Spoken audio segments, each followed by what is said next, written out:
on. What's up, Recording in Aubrey? progress. Oh, Joan. Hello, Joan. Hey, Let me give you control, Joan. By the way, a warm greeting to you, Joan. hello there. Genius.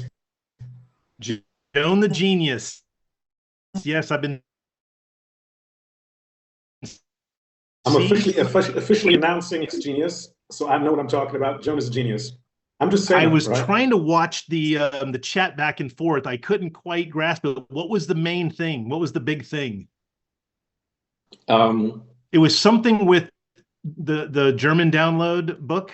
no. It's the handbook for your mental prison break, right? On one of the two places, does not capture the email, but only with Apple devices. That's what it was. But Joan found a really good solution for the general problem. So anyway, thank you. So, Joan, is that because you pressed on the tech support people and you wouldn't give them an inch? Oh, not really. I just figured it out using. Oh, you are a genius. That's what I'm saying. That's where we're announcing Yeah, it. That's where we're announcing Joan, the it. next thing you know, Joan, you're going to have to hire a few more people. All these new clients you're getting, you're going to have to start hiring some staff to work underneath you. Hope so. Oh, that's good. Okay, you have control, Joan. I'm just going to greet people. You'll let people in. Hello, Steve. Good to see your name pop up. Steve, I know I owe you an email response. Just so you know, Moses, I know I owe you an email response, just so you know. Hey, John Slater, good to have you. Good morning, Sean. Jason Tomlinson, hello. Let's see. Oh, Doreen's on. What's up, Doreen? Give me a break, Doreen. I can't help myself. Her last name is Gem, but it's spelled Gemme. There it is. Good morning. What's up? How are you doing? Fabulous. Good. What's up, Sandra? And hello, Tony. All right. Good morning. Hi, everyone. All right. So somebody sent me a Facebook reply saying, hey, Sean, do you record these so I can watch later? And I put, yeah. Then the person put, because I'm in California and it's just too early. So I came this close to writing, we've got about 6 or 7 people from California that join each week, but I decided not to do that. What the heck, Amy? What are you doing? Amy, you're on mute or something, but you're in scrub. Yeah. Can you hear me now? I do. Yeah. Yeah. I have a site visit or a project here in the SPD at the hospital. Since you just mentioned something about California, some Californians get up early. It's you. You're one of them. I thought that was a filter. Thought I'd share that. I thought that was a filter that it just was making you in the scrubs because I worked in hospitals for 11 years, so I would see that all day long. But I've never seen you in scrubs. Since you mentioned it, I thought I'd turn on my camera. That's funny. I appreciate you doing that. So I decided not to put, we've got 4 or 5 or 6 people that join each week from California. Should I have put it in there? What do you think, Pete? Or just be? I would have called them out. I'm gonna go back and call them out then. Ernest, what would you have done?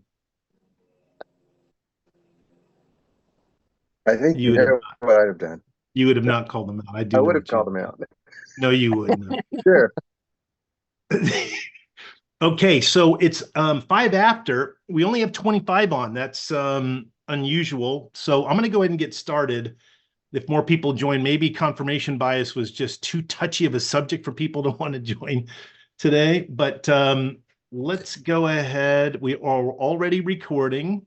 Sean, I want to know about it, but I don't feel right about it. That's funny. Yes, you're going to know about it.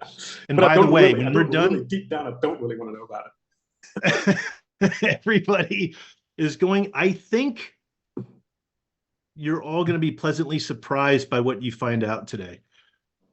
Okay. Always the other guy who's got cognitive dissonance. That's right. It's not you. It's not me. Okay, let's go ahead. Why don't you pray for us, Ernest? Is that okay? Sure. Let's Okay. pray. God, thank you for this morning. Thank you for waking us up and allowing us to see another day. God, thank you for Sean and just the effort and work that he's put into these Zoom calls. I pray to be with him today and fill him with your spirit, help him to say the things that we need to hear, and so that we can be better professionals that bring glory and honor to you in our job and through our lives.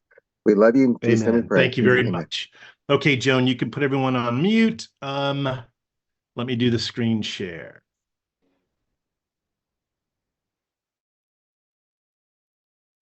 Sean, you're on mute.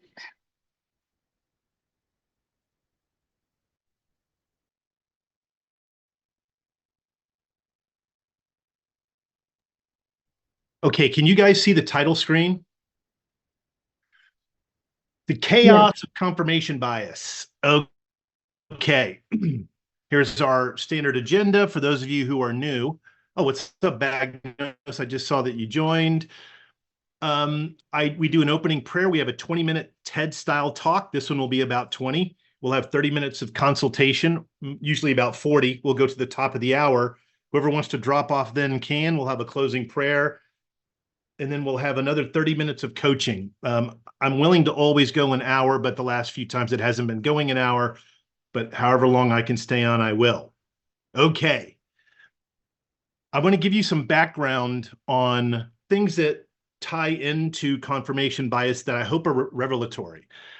Our process of taking in data is known as, of course, the perceptual process.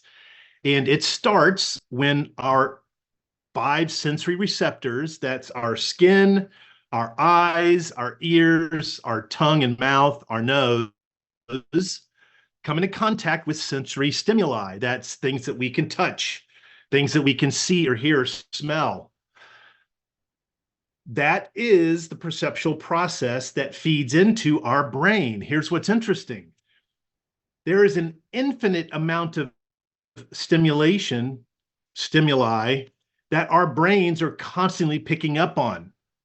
Our brains get it all, they grab it all.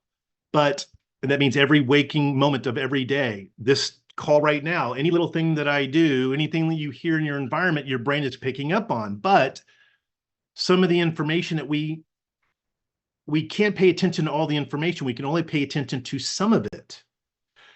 Almost all of the rest we tune out completely because our brains consciously can't tune into everything, even though it's picking up all the information.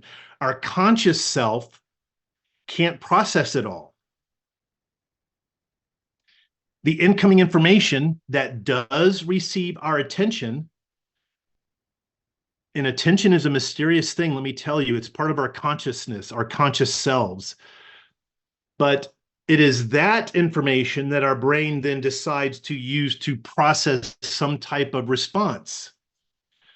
And it is through that evaluation, interpretation of information from our sensory processes, our perception, that forms the meaning of our world, the methods of our cognitive behavioral processing. These are information we've learned over time that we've developed into methods. And after processing certain things for a long enough period of time, using whatever methods we've developed over that time as we've learned and grown, we become what's known as adapted to that stimuli. So we don't really notice the significance anymore. It just becomes second nature to us.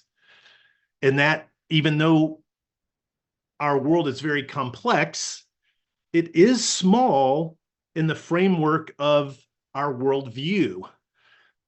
Because of the way that we've been raised, because of where we've lived, how many siblings we have, how many parents we have, how active they are, the friends, the school, our religion, the weather, our work history, all of that shapes how we perceive the world. And our brains cannot process everything that's coming in around us. So it has to start to form a consumable worldview for us. Ultimately, that world is at some level complex to us. So as we're traveling through that world, so that it doesn't become overly complex. We will start to align ourselves with the choices we've already made so that we can sustain this world that we created. It's very interesting because we can't pay attention to everything. And because we can't pay attention to everything, we've chosen what we're going to pay attention to. And many times it's not the same things that everyone else is paying attention to.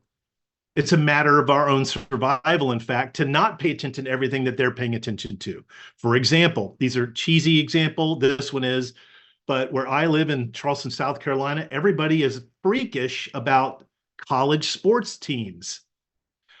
I decided when I moved here, okay, I could pay attention to that and start trying to take in all that information, but I learned very early on, wait, based on the way my life is going in the direction of my world and what I'm trying to accomplish in it, spending time to pull in all this extra information about college football was not in the cards for me. So I don't pay attention to that. Some of us, many of us maybe even, have decided not to pay much attention to what's going on in Israel and Palestine right now. It's too complex for us, let's say. It's too much information. We're being flooded with so much contradiction, it's hard to know what's right, what's wrong. This is the kind of the fake news phrase that we hear all the time. So some of us maybe initially weren't tuning it out, but we decided, okay, my brain can't handle it all. I'm going to start tuning some or most of it out, maybe all of it. Another very simple example, your worldview instantly changes. Can I get an amen on that, Jens? When you have children, Jens is the next couple of months. But for those of us who have kids, attention to drastically depends on us for survival, which means we have to start tuning other things out. If we allowed it all to come in, the child's survival would be at stake. All of this is basically cognitive load. And when it comes to cognitive load, all of our brains have a limit. As God has designed us, if we do try to take in too much information, which if you've ever been through this, you know it's very painful. I've been through it a few times where I'm like, okay, I'm just going to open up myself to all the information, try to keep up with everything. We get what's called cognitive overload. And that's a real, actual scientific thing. Cognitive overload happens because we have overworked our working memory. Our brains survive by remembering things, remembering patterns and systems so that we don't end up in danger every few minutes. Then when we take all of it in, it is our memory that gets overloaded and causes the conscious overload overall. Our brains can't handle too much at one time. Have I beaten that into the ground enough? Now, this limit of what our brains can take in is based on several things. Some things we can control, some things we can't control. I'm not going to go into detail of these, but if this is fascinating to you, I recommend you taking a screenshot and then researching some of these on your own. But these are actual factors of what affects the cognitive load that you have, how it's different from the cognitive load that I have and anyone else has. IQ. People with very, very high IQ have a much greater cognitive load, can absorb and take on way more information than others that don't have a very high IQ. Prior knowledge and experience. If you're a person that's got tons of experience, you can take on net new things, attach it to prior experiences and learn it with ease. That has nothing to do with IQ. It's just, I've got a lot of experience, so I can take on more. And that means I won't get overloaded cognitively as quickly. Our mental and physical health. Love to go into that. I can't. Our work environment. How toxic is it? That affects how much load we can carry mentally. Multitasking. Like I mentioned earlier, I was trying to take on everything at once. I was doing 10 different things at once and 2 different times in my life where I had almost a full breakdown. And of course, our emotional state. We'll discuss these maybe in a future session. Please research these if they're of interest to you. I'm emphasizing this because there are things that we can control and things we can't. So cognitive overload doesn't just happen to us. We can't just say, you know, we're a victim of it. It also happens because of our poor choices around, let's say, the food that we eat, when we go to sleep, how often we sleep in, choosing to be around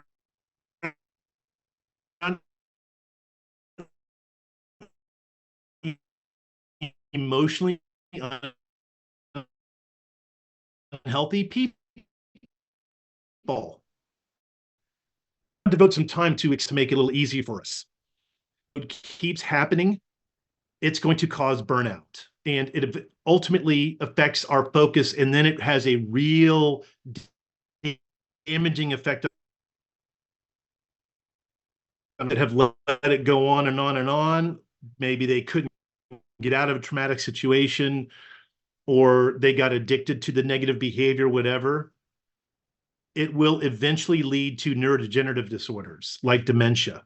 It just does. It's science.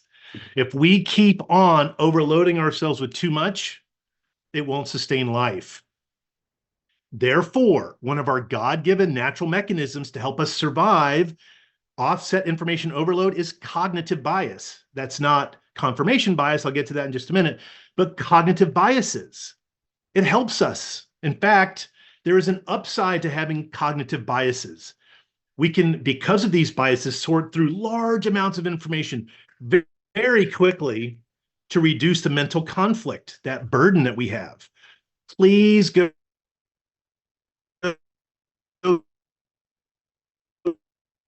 do some cognitive bias.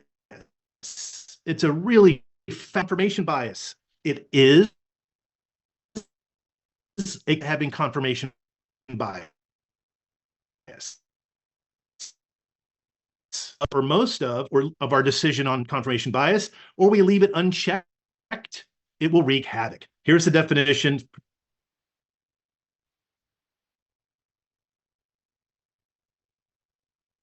I'm sure that refers to our tendency to look for, interpret, and then favor information that is already based on our beliefs. Interpreted it and favor it, will then start to recall it all the time in the future. And it keeps reinforcing what we already believe. Okay, I'm going to use this diagram that was part of my promotional material. Kind of looks like a floating eye. I want to use this to demonstrate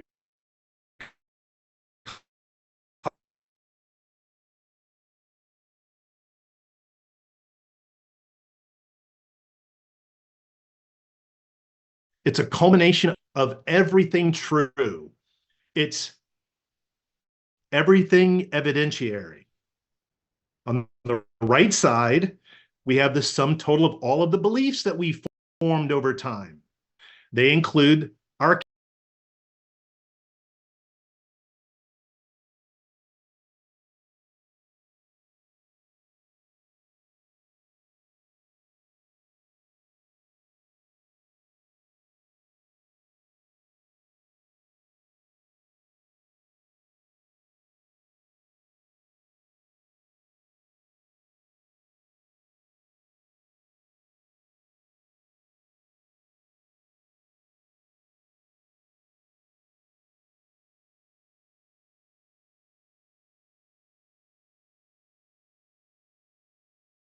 Recording in choices progress. that limit the extreme strain that our brain could be put under if we took everything in. The overlap between the two, this little American football shaped image, is what encompasses part of the total evidence and part of what we believe. That's the overlap. It therefore represents only the evidence that we choose to believe. Ugh, there it is. Because our brains can't gather all evidence, because of the cognitive overload, we default to selecting first the evidence that we already believe.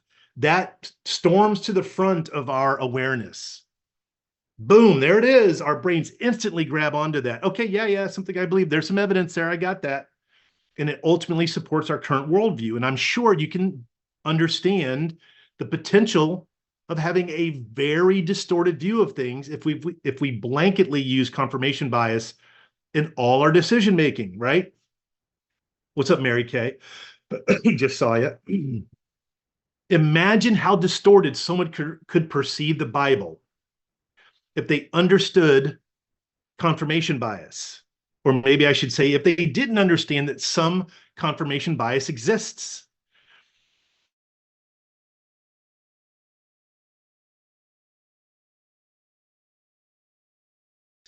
This is exactly how entire religions have not just formed, but continue somehow to thrive in the face of overwhelming evidence in the Bible that they're using that what they believe to not be true, but because of confirmation bias, we believe it to be true. This in the religious world creates chaos. The chaos is obviously, go back to the 1400s with the Great Schism and then the splintering of hundreds and hundreds of religions, you know? But this same type of chaos happens in our workplace. I'd love to hear from you when we get off of mute, some of what you've gone through, but here are a few examples. I'm going to give you 5 here. Chaos producing effects of confirmation bias. There are many, many more. This is just to get us grounded in the realm of our workplace. Obviously, poor decision making. Confirmation bias affects, basically, this is the foundation for almost every unwanted effect of confirmation bias. It all resorts to poor decision making. I'll get into some specifics in a minute, but when we leave it unchecked, it's going to lead to a pattern of poor decision making. Let me say it like that. We can always, all of us make bad decisions from poor decisions from time to time. But when we consistently let cognitive confirmation bias, rather, affect our decision making, it leads to predictable poor decision making. Financial decision, a CFO holds on to an investment way longer than advisable because they constantly grab little information that says this investment that they've made is going to come, it's going to bounce back, it's going to turn around. They really lean on this belief and support their choice and only see that evidence. Marketing strategies. How about a marketing team continues to use this one strategy? They invest a lot of time and resources and energy into it. As the data starts coming back, it doesn't yield the results that they were looking for, but they start focusing on the little bits of data that does support their choice. So they weigh the successes way more heavier than the not successes. Deficits, defects. How about a factory worker? You're the manager of a large factory, a plant. You put this very complex health and safety system into place, invested a lot of money into software to do it. And then a few employees start complaining about things that are unsafe, and you kind of shut those down because you're biased toward this very lengthy, weighty decision process you made to implement this factory safety system. That's poor decision-making at its finest. It also degrades innovation. We become less open to net new ideas, especially if those ideas point to maybe an idea that we had that isn't as good. It just, let's say, challenges our idea of what we thought would be successful, even if the successful is not working. We tend to favor people or information that aligns with our own ideas. We tend to feel better around people who tell us what we want to hear. It means we are being fed back our same ideas over and over again, and it degrades our innovation. By the way, this is what's happening right now with AI. Please do look up a few lectures on this, how AI is putting all this information out into the internet, and now it's feeding off of its own information. It's very fascinating.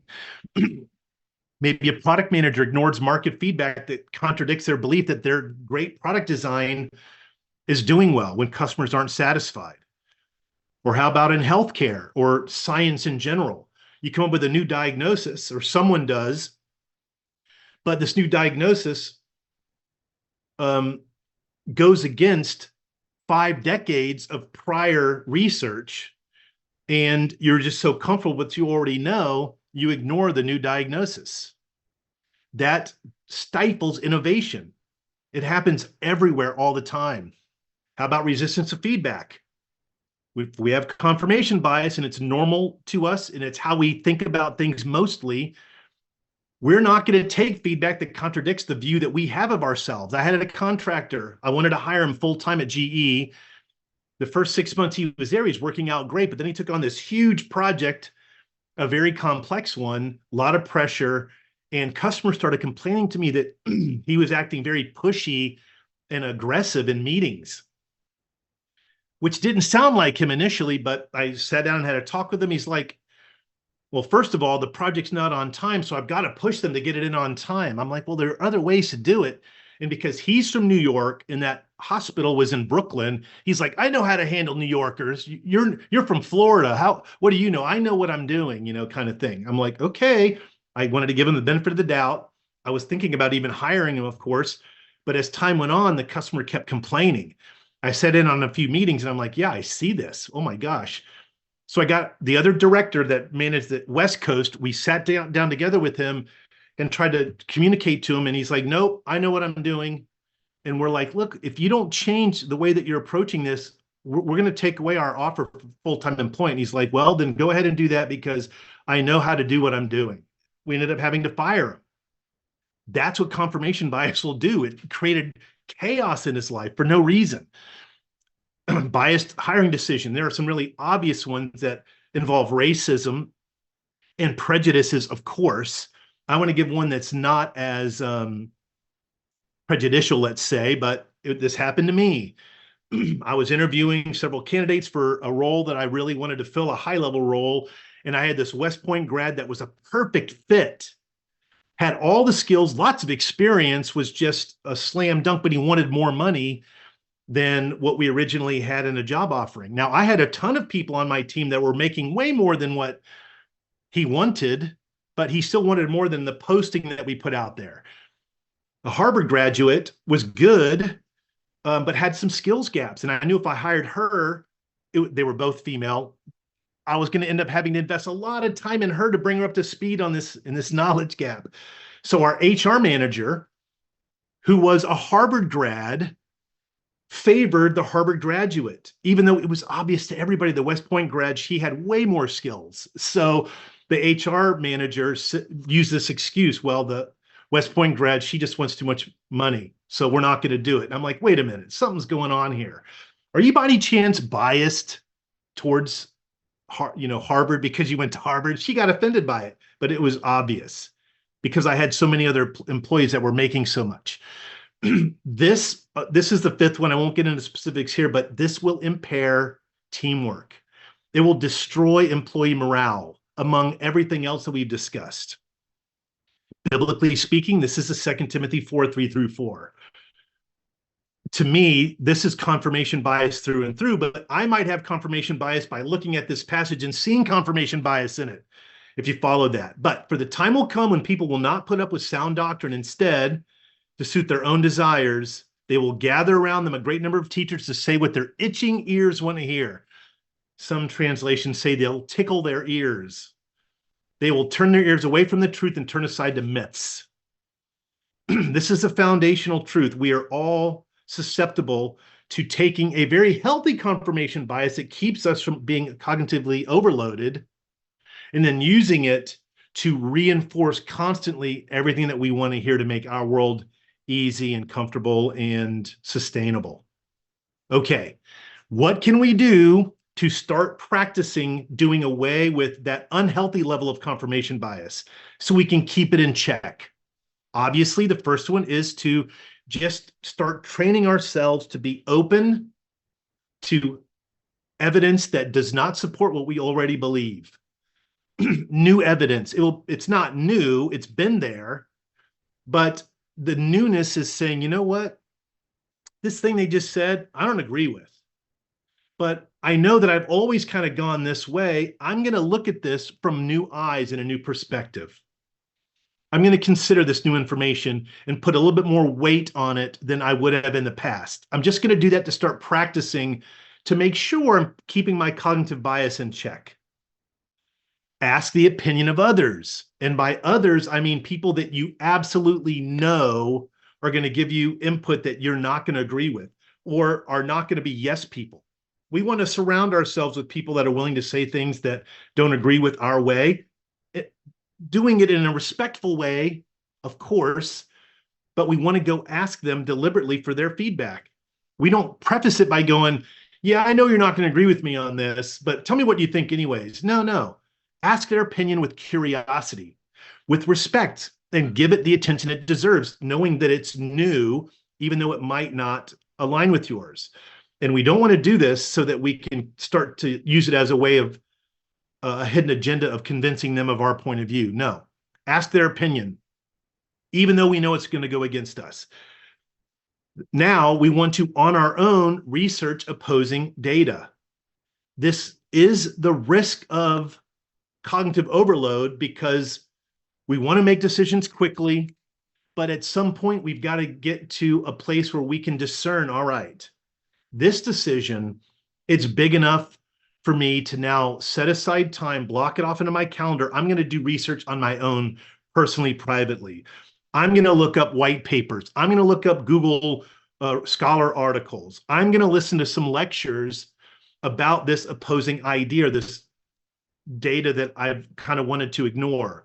So if I've invested a bunch of time into a marketing strategy for Motivationeer and it's not working, I know as a business owner, hey, if I'm not growing, I'm going to now stop and invest the time to see if there's some new techniques that will work way better for acquiring new clients. I'm not just going to keep doing it the way I've been doing it for 10 years as an example. Okay. This is private, intentional, blocked off time research. Then the last one, it's use the counterexample technique.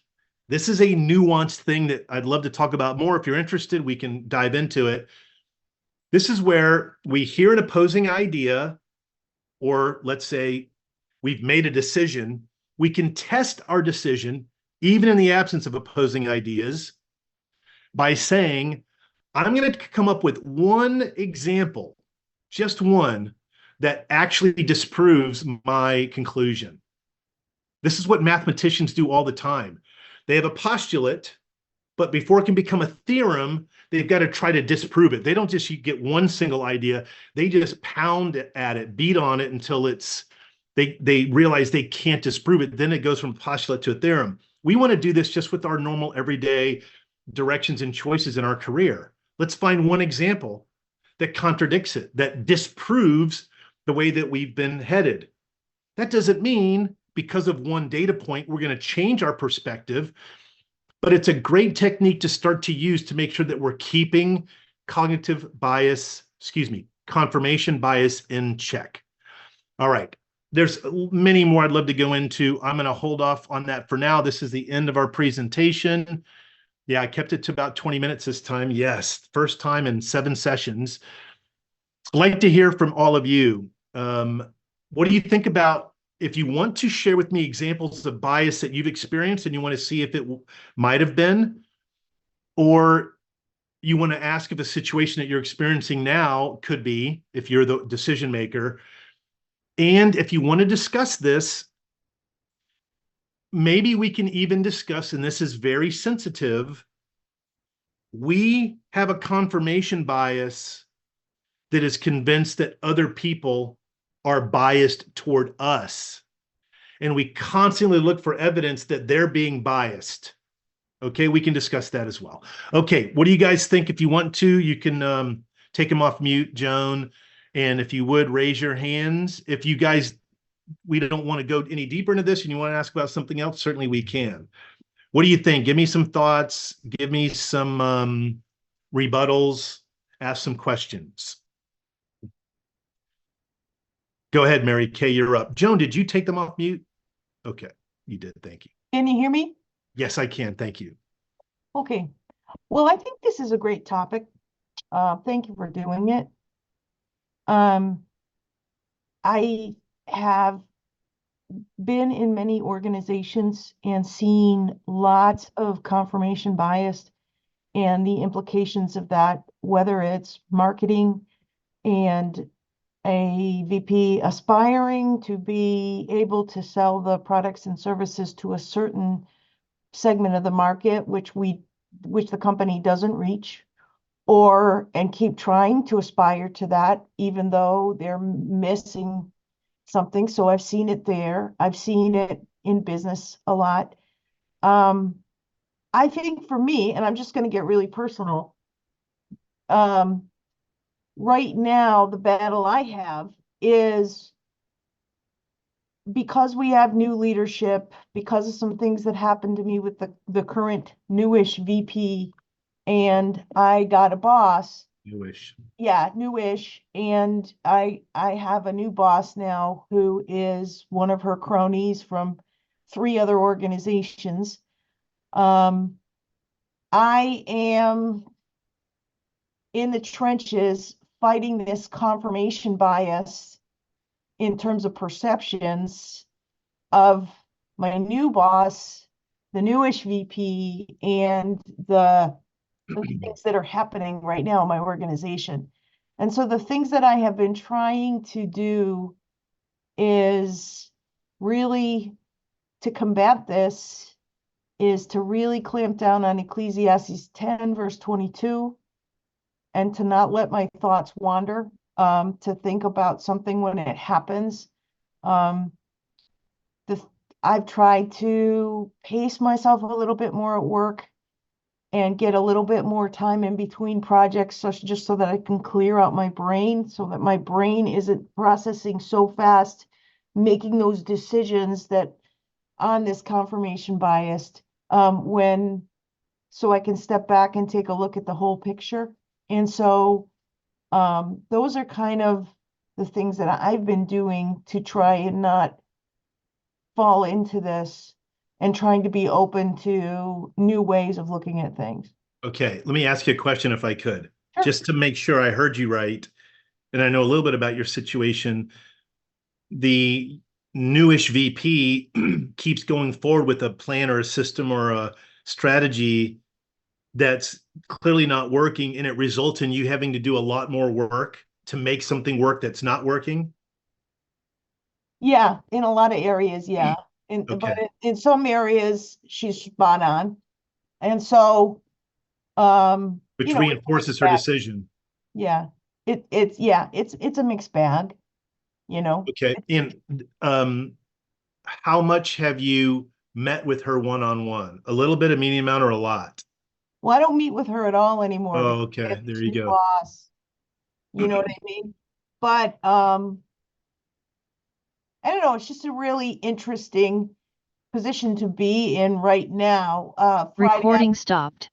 Friday afternoon, for example, and I knew this was coming because they do it every year. The PMO clamps down on projects every May or June, and they say no more new projects. And then we go for about a month and a half. And then we had an informal layoff. So there was an announcement made that they had laid some people off in a certain division.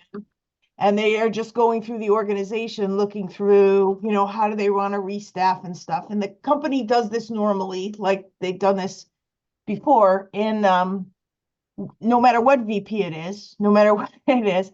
And so it's really interesting time, because a lot of these things that I'm involved in, as you know, Sean, and that I do, are very technical. They're very specific to a knowledge set. I have a very specific knowledge set. I'm the one who implemented the MarTech stack and works with the data warehouse and all that kind of stuff.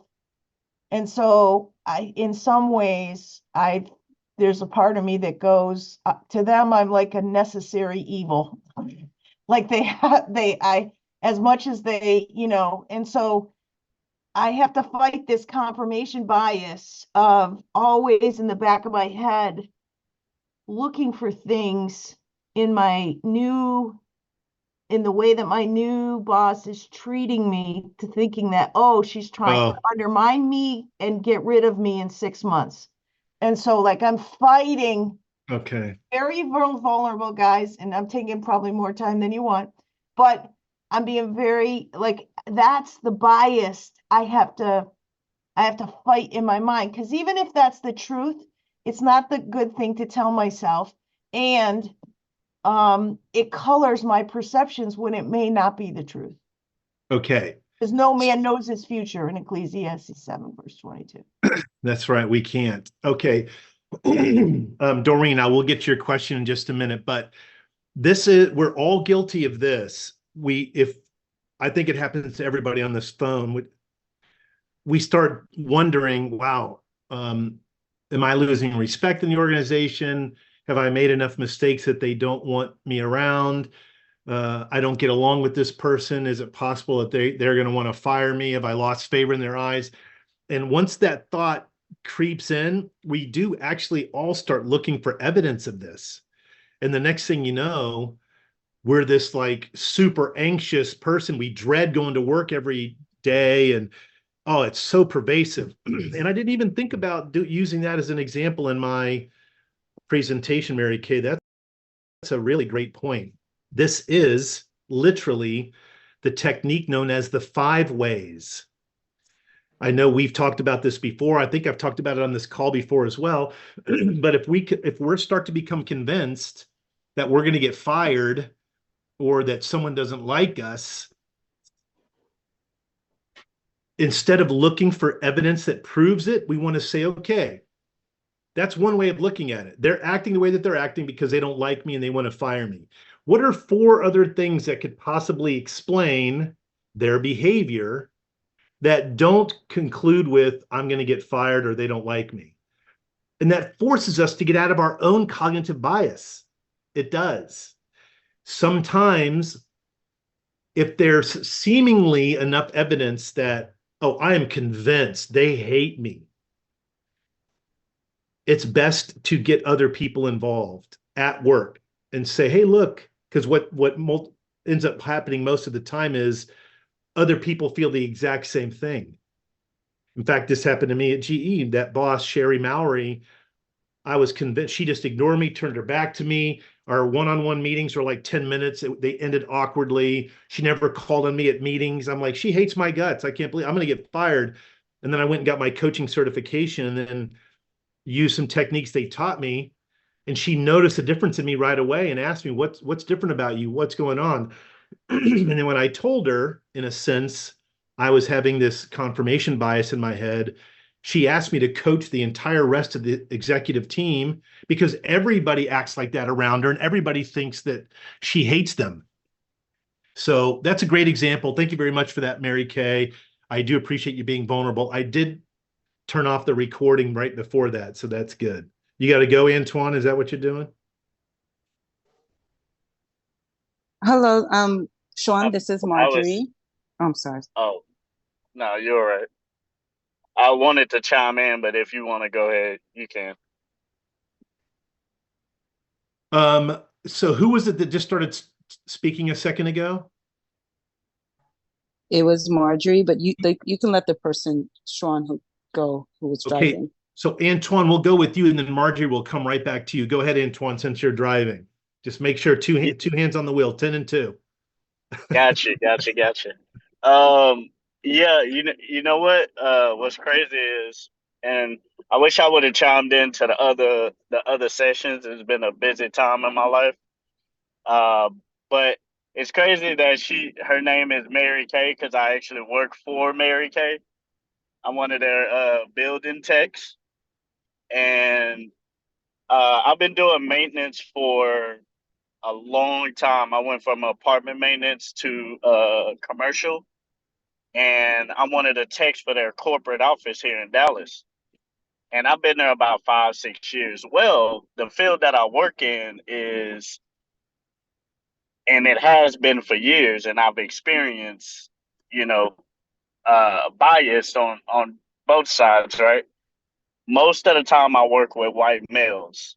Like the team that I'm on now I'm literally the only black male on the maintenance team, and that's about 8 of us, 8 or 9 of us. And I've experienced this at multiple jobs, but I'm really thankful because my supervisor and team lead, just imagine a big, tall, 6'5" white guy, long, big beard, full of tattoos. And crazy enough, they hired me because of my character versus what I look like. And there's moments where I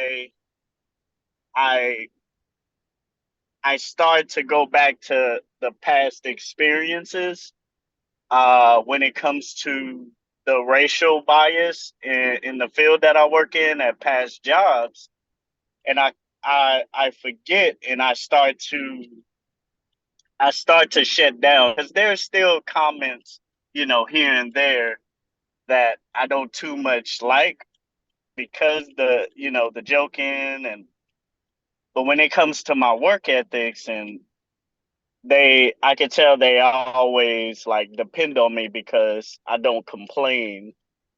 I'm the youngest guy on the team, and I hear them say, "Hey, we want you to be in our spot later on. That's why we give you more things." But I still have moments where I'm just like, the little comments are kind of make me go backwards to where I've always had to defend myself because I felt that bias in past employments. So let me ask you a question, Antoine, if I may. Yeah, go ahead. Thank you for sharing this. I do appreciate it. And I know this does go on for sure. In your current role in the department of 8 guys at the commercial plant, are they joking around in a way that's not beneficial? Or are you saying people in your past used to? It's a combination of both, but it's not something because I've already I definitely speak up for myself and I draw those lines. That's good. I've drawn those lines because it's like, I hear you, but like, don't disrespect me in that way, because I don't disrespect you. But there's moments, it's kind of like where they'll like relapse every once in a while and make a comment or a joke, especially about my hair, because they don't like it, which I don't care. And that's another reason I'm keeping it long. You know what I mean? So yeah. It's one of those things where that'll trigger me and I'll shut down and then I'll feel guarded. And then that affects my work ethic, right? Because I most of the time they ask me to do something, the other guys are older and they'll whine and complain, and I'm just like, dude, just do it. And I don't complain, and I think they like that, because it also gives them peace. It makes it easier for them. So I have to check it, but it's not bad like it used to be. And it's like every once in a while they'll trigger that and my bias will kick in and I'll start to shut down. Okay. Well, thank you for sharing this. This is a really nice example because, as I said, confirmation bias it's designed into us by God. It's something that helps us not have to deal with a flood of information. So the techniques that I gave at the end, those 4, one that these are not to prove that we're wrong. For example, they make a joke about your hair and your conclusion is, yeah, they don't like it. They hate my hair. It's not like theirs. They hate my hair. So that you might be right. Of course, that could be right. What we want to do just to train ourselves to make sure it's not always confirmation bias in this example is to try, okay, I want to be open to new evidence. What else could this be besides them not liking my hair? Or, I'm going to ask their opinion. Hey, I just want to make sure when you joke like that, is it because there's something about my hair that you don't like? Or you're going to research, okay, when people joke about other people's hair, what could this mean other than they don't like the hair? Or using a counter example, okay, there is a person who's complimented me on my hair at least once. These techniques are not to disprove what we think, because you're probably right, but it is to help us keep the confirmation bias in check so that, like you said very nicely and openly, we don't shut down. Because that is what we do with confirmation bias. We shut down new opportunities. So thank you very much for sharing that. And before I go to Marjorie, reach out to me, Antoine. You said you have a side gig. I have a couple little side gig tricks that I like to give people. I'd love to share them with you for your own business sake. Just reach out to me on the side, okay? It'll be brief, but I think you'll find it very useful. Thanks for sharing. Okay, Marjorie, you're up. Thanks for your patience. Okay. Good morning. Hello. Hi. I figured I'd just come on as is. Thank you. So I had met with you like in 2022. We had a whole conversation with my sister, and it was good. I did some of the things, but anyway, I ended up getting a job that in my field, doing work that was similar to work I had done before I moved to Florida. And I applied for the job because it looked exactly like just a mirror of the work I was doing previously in my last job. And I thought, okay, this is probably be a lateral move, and I'll just get my foot in and then work my way up from wherever. Doesn't matter what they want to pay me, I'll fight to get more. But so I ended up trying to negotiate to get more than what was posted on the salary board, because I knew I have like 15 years of experience. I was told, oh, because you're not coming, you didn't get that 15 years of experience within their company, higher education, it doesn't really count as much. So they gave me a little bit more than what was posted, but I took it because I thought, you know what, I can handle it financially.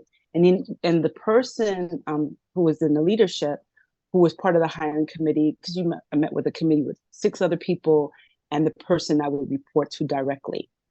He offered me the position, said I could pursue asking for more.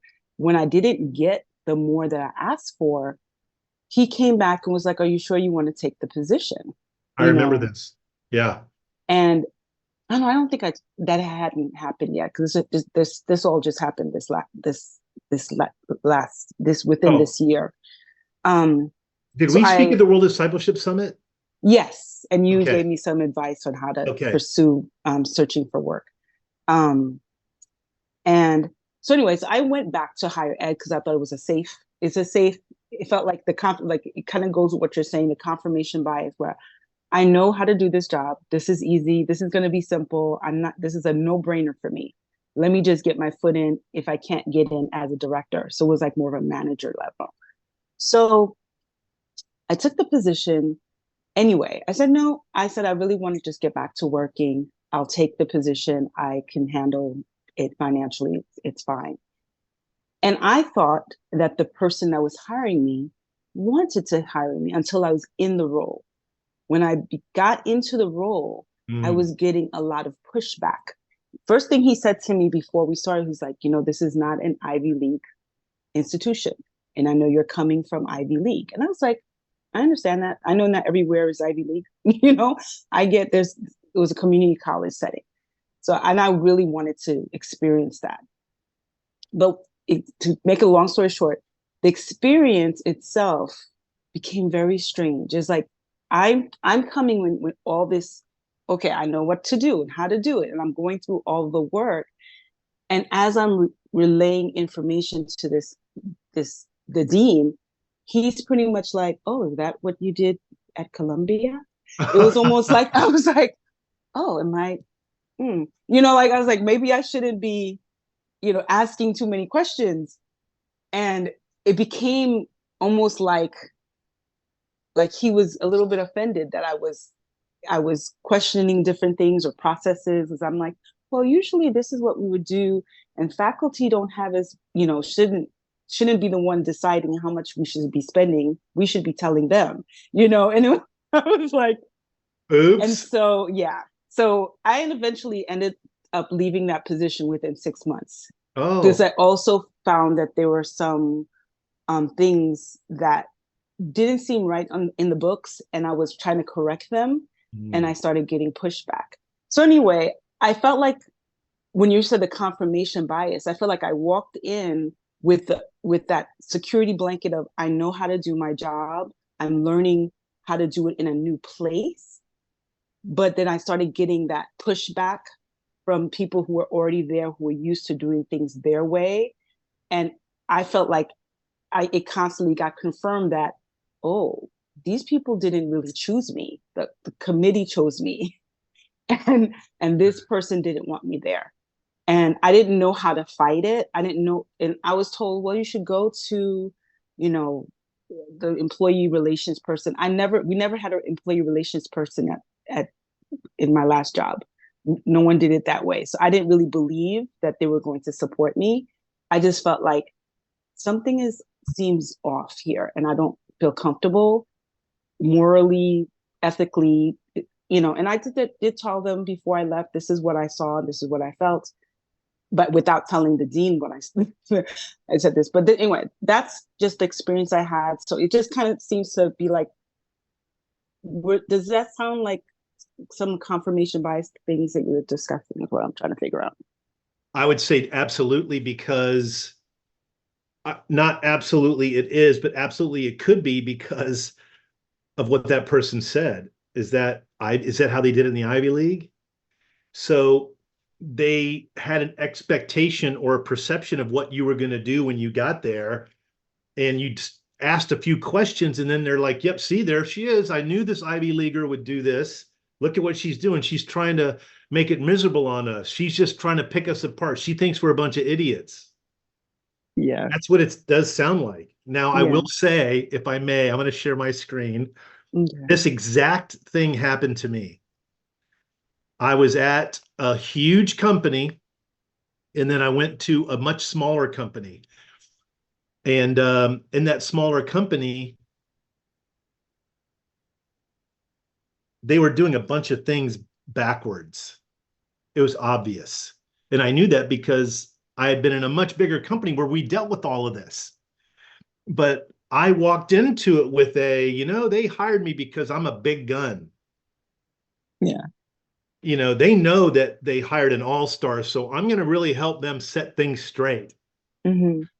And none of my peers, I ran North America, the guy that ran EMEA, the guy that ran APAC, the guy that ran all engineering, they hated me.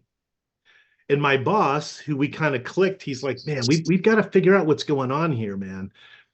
What is it? Why do you think no one likes you? And I'm like, hey, I want to figure this out. So he and I would meet every week and really try to get down to it. And I made a video about this. Remember this when starting a new job. Mm-hmm. And I'm recommending, I'll put this in the, if you're interested, I'll put it in the chat window. Yeah, please. Yeah, I would love it. But especially, I feel very nervous about going to a new job now. Oh, do you really? Yeah, I feel like I'm traumatized by the whole experience. I'm like, okay, how am I supposed to act when I get I was trying to be friendly to everybody. I was trying to be nice and, helpful, get things organized. But we can't control them. They are an external blocker. If they are exhibiting confirmation bias, thank the good Lord, my boss was willing to work through it with me, because if he wasn't, I wouldn't have been there. But while we were talking together, I threw out this little idea. I'm like, and it just kind of popped into my head. I always wonder if God did this, because I don't know how I came up with this. But I said, is it possible that they expected me to walk in and act like a newbie? Mm-hmm. Is it possible that they wanted me to just worship them and ask them for input and advice and let them kind of teach me the ropes? And my boss is like, that's exactly what it is. You walked in like you knew everything, and yet you knew nothing about our industry. These are guys that grew up in our industry, and you walked in from another industry acting like you knew everything. And I'm like, wow. And I sat all of them down and apologized, and we all became like super tight. This was like 12 years ago. I still keep in touch with them. Mm-hmm. So There's nothing to be afraid of. You did sense a bias. You were right. There are some things that we can do in those situations, and I cover them in the video, but obviously you've got a ton of talent. We do not want to rob other companies of that talent. People are looking for you right now, Marjorie, that will love you and give you exactly what you're looking for. What do you think about that? No, I agree. I think what it confirmed for me was, I mean, because even at one point he was like, "Oh, this is really not a managerial position. This is really an extension of the admin." And I was like, "Oh," I was like, Wait, "I'm in the wrong what? place." I was like, "I'm in the wrong place then," because I would never have applied for an admin assistant position. Not to say there's anything. I started there. I said, but I told them, I said, I did that 20 years ago, and I definitely think that I need to be in a roles where I can lead, and I believe that. Yeah. All right. I am convinced that there are new insights that you were exposed to in that process, not the role, but the process, that have made you much wiser for the next opportunity that you pursue. Sure. That's going to set you up for instant success. And the only way to get to that point is to have gone through what you just went through. What do you think of that? I believe it's true. Like God uses all kinds of things to teach us. Yeah. I mean, almost intentionally did it. Doesn't just use it, because you didn't make a bad mistake. You didn't make a mistake. There was no error on your part, but the only way for you to, soar, elevate. Yeah. To elevate, that's the exact right word. I heard a saying, I have a client in Japan, and they have a saying in Japan, you climb to the top of the mountain to find a plateau that you can launch a rocket from. Climbing the mountain is not the key. It's to get to the top so you can build and launch a rocket. And that's what that's the experience you just went through, is climbing that mountain. Now you're at a place where you can build a rocket and launch. Thank you. It's true, though. Would you agree? I'm not just fluffing your pillow. No, I agree, because I think what it showed me is like I have so much that I wanted to give and wanted to help with. And I'm thinking, don't they see that I'm just trying to help? Like what is going on? And I realized, I was like, well, you've said it before, the where to make the most impact is in leadership roles. Yes, for sure. And I think I've been a little bit nervous about taking on like a role where it's like, I don't really know all of the parts of this, so I'd have to get out of my comfort zone. So yeah. I have a recommendation, if I may. Mm-hmm. This is very, let me just respond to yes, for sure. When you interview for a role, all of us, you know what the Peter Principle is? Have you heard of this phrase, Marjorie? Never. The Peter Principle, it's a philosophical, maybe even economic term that basically means we are promoted to our highest level of incompetence. So you get promoted into a role that you don't have experience doing. It's the first time you're in that role. That everybody has to go through that. That's the Peter Principle. So what I recommend is, during the interview process, speak, live, act, assure them you're that leader, because you have it. You have those gifts in you. You have a ton of experience. And oh, by the way, as a disciple of Jesus, you have a grasp on interacting, leading, and motivating people that it's not normal in the workplace. Right. So negotiate into your hiring process an executive coach. Tell them, I want some executive level mentorship. Okay. Does this company have a volunteer mentorship program? Many, many, many big companies do. Many colleges do. It doesn't have to be paid, but if they don't, just say, look, I want $1,500 a year signed into my contract where I can get professional advancement for myself, and then go hire an executive coach. Okay. People that I work with are in roles that they don't have the experience for. I am their secret weapon. It doesn't have to be me, of course. You can get any executive coach, but an executive coach will bring that, so you don't have to learn it all through trial and error. You can just be told, oh yeah, there's that. Okay. And you go do it. Okay. What do you think of that as a suggestion? That sounds like a real tool to have under my belt, so that I can go in there feeling empowered. Like, okay, I'm not going to just try to swim on my own, but you know, have a coach there to help me swim. The techniques to lead at a higher level are so simple and so easy, but they're very hard to just come up with on our own. Right. Everybody thinks leading at a higher level is very difficult. And guess what happens? It becomes very difficult because we start confirming our thought that this is going to be very difficult. Mm-hmm. So And I every little can't thing do that it. comes Yeah. up that we don't know, we're like, see, this is too tough for me. Mm-hmm.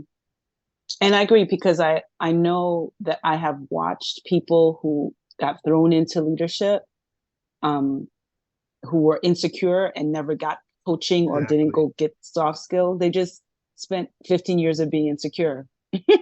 That's it. It's Yeah. literally insecurity. That's literally it. We get rid of the insecurity and we're like, you know what? There's a pearl in this field. I'm just going to keep digging until I find that pearl. I know it's here. Mm-hmm. And then we have a breakthrough like, oh, leadership is just about helping the other employee be their very best, removing blockers from them. That's it. Yeah, that's it. You're instantly a great leader. It's just a simple paradigm shift. One pearl. Mm-hmm. I promise you. Mm-hmm. Oh, you know what? I cannot believe I just said that. What? I'm with this group of guys that watch movies. And the one thing I say I wish they would stop putting as lines in movies is, I promise you. I promise. It's because you've heard it so many times. Now you're just repeating. I assure you, I'm going to say that. Okay. Thanks a lot Okay. for sharing that, Marjorie. I do appreciate Thank it you. very much. Thank you for your input. Okay. I'm going to stay on until 9:30 and then close it out in a word of prayer. Bagnos, you are up. Great to see you, by the way, or see your name. Am I going to get to see your face? Yes, I am. What's up, Hey, Bag? yeah, Sean, thanks. I wanted to be offline because it might be a little distracting. My entire family were walking around at a park somewhere. That's cool. Yeah, quick question, Sean. Obviously, always fantastic content. I'm familiar with confirmation bias. The question is, everybody else around us is operating with their own sets of confirmation bias. I'll cite a quick example about myself. First name Bagnos, kind of a unique name. Then they see my last name. If they haven't seen my face, you know, I come across as, I guess, Latino. Then they see my face, and then they realize I'm not Latino. You know, I'm Asian. And then when I throw in my middle name, they really get confused. Oh, I don't think I know your name. Sir Bagnos David Torres.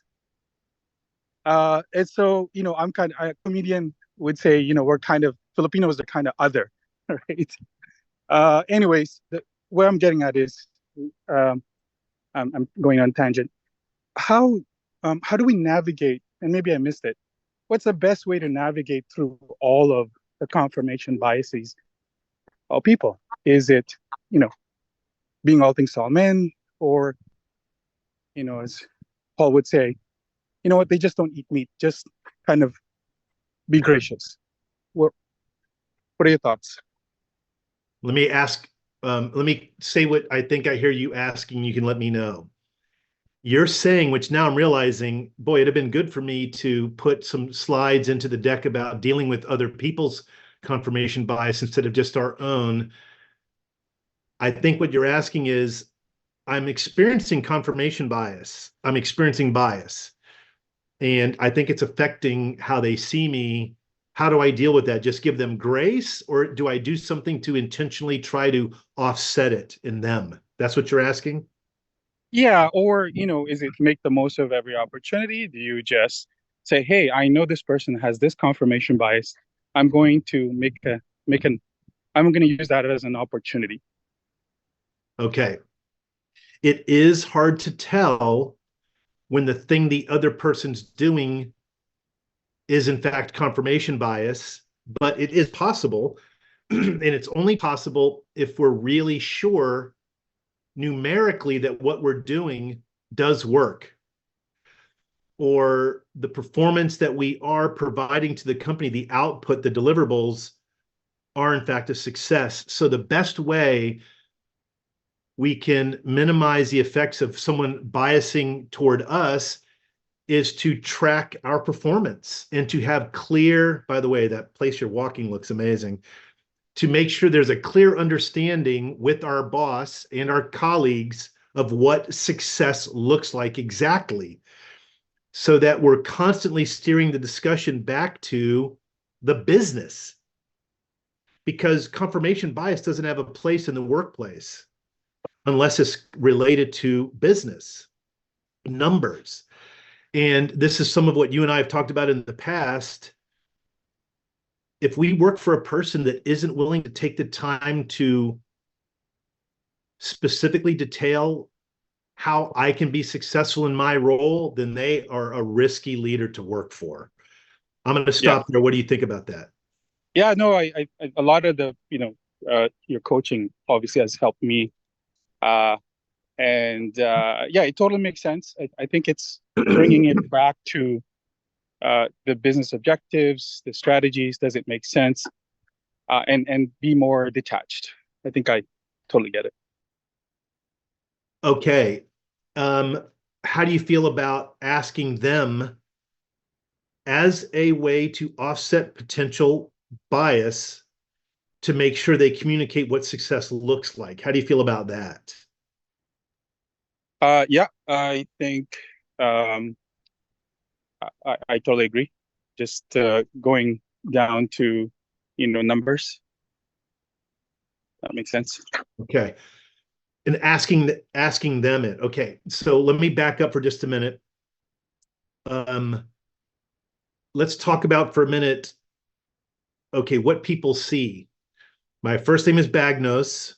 My last name is Torres. They're going to be speaking to me for the first time as if I'm going to be Hispanic. My recommendation is, in those situations, like if I go to speak at a certain place, like I spoke not that long ago at an all-campus thing where there were 180 campus students and then a 55-year-old guy. A part of me started thinking, they don't want to hear an old timer. I'm just an old fart. Why am I going to be standing up here, right? And I noticed that thought was creating a little bit of anxiety in me. And I'm like, whoa. Okay, that thought, Sean, is not serving you right now. That means there's no benefit for you to think this unless you want to liven it up. And there's nothing good going to come out of you trying to liven things up for a bunch of college students. So just forget it. Just go do your thing and it'll resonate however it resonates. That is what I recommend in that one little example you gave. Bagnos, Torres, don't even consider, who cares what they think? We go into it just thinking, I'm going to be me. This is for people with disabilities. I mean, imagine you got to fight against the thought, are they going to see me in a wheelchair? Are they going to see me as blind? Is me being deaf going to affect? Why we got to not even think about that. That's not going to help us. What do you think about that, Bagnos? Yeah. Yeah, absolutely. I think I just gave an example of my name. Another example is, I'm a fairly, I would say, business-minded. Oh yeah. I agree. Coder. Right? Yeah. I describe myself as a coder in a suit. And so in leadership, and sometimes IT leadership, and I don't want to take too much of this time, but some folks might think in leadership, oh, this guy's not technical enough. Or in some cases, this guy's too serious when I'm talking to business people because they think I'm too technical. And so it's navigating those. I've obviously, learned to cope with it. I just gave an example of my name, but other things, I guess my question is, and you gave me a point. How do we, best navigate through everybody else's? And you're just focusing on what's really key, right? Exactly. If we focus on, what a successful presentation here means, they walk away with 3 good points. And because the audience is not technical, I'm going to dumb down the technicality. Yeah. I think it's just this awareness. I think that's the way to look at it, mindfulness. And you are a very mindful guy. And yes, you are a very entrepreneurial business guy. So each net new interaction, it adds to your data points. Okay, that worked. This is what comics do. all the time. I have kind of this fascination with stand-up comics because of the way they memorize their lines for a skit, but you can't tell they've memorized them. I love that. Comics will work these low-level barroom scenes where not a lot of people are going to see their material, and they work out all their material. And they say stuff that bombs, that's stupid, and they have this, they right on stage, they'll pull out a little piece of paper and they'll go, okay, I won't be using that joke again. You know, and they try these jokes out. This is basically our career. It's exactly the same thing. We try stuff out. Stuff doesn't work. We say, okay, I'm not going to do that one again. I'll try it differently next time. And that, Bagnos, is what you ultimately do. You're a trial and error guy. That's what an entrepreneur does. And I know that's what makes you successful. Okay. Thank you very much for sharing that. I appreciate it, Bagnos. Always great to see you. Is your family like walking around you? Yeah, we're just here, kind of just moving around. Oh, that's cool. Very cool. Thanks. Thank you. All right. Anybody else have anything? It's about 9:17. We can wrap it here. If no one out has anything else, we don't have to talk about confirmation bias. We can talk about any other thing career related. If you want, please feel free. All right. How about this? I'm going to close this in a word of prayer. While I'm praying, you can think, yeah, there's one other thing I want to know. If not, we'll just close it off. All right. Please pray with me. Father, we want to always come to you as the source of all knowledge and information. You do know everything. And we have these beliefs that we've developed over the years that we know might not always be correct. So we want to go to the source of all wisdom and understanding. And I pray that we can just get great at praying to you for wisdom. God, please give us great wisdom and insight. And as we learn and journey and practice and try things out, that you'll also allow us to get a better understanding of your grace so that we can be gracious with ourselves. When I read the Psalms, I think it's Psalm 38, that David is really just praying about grace, even though he knows he's in sin, and that you're the creator. Just help us to have that mindset, God, and enjoy the journey as we go. We know you're with us. We have something greater than what's here on this earth waiting for us beyond. May we focus on that as well. We love you. We pray this humbly through Christ. Amen. Okay, how about we wrap up, guys? Thank you all for joining. I'll see you next week. Pete, great to see your face. Thanks for keeping your camera on the whole time. All right, take care, guys. Bye-bye. Bye-bye, everybody. Thank you, Sean. Thank you, everyone.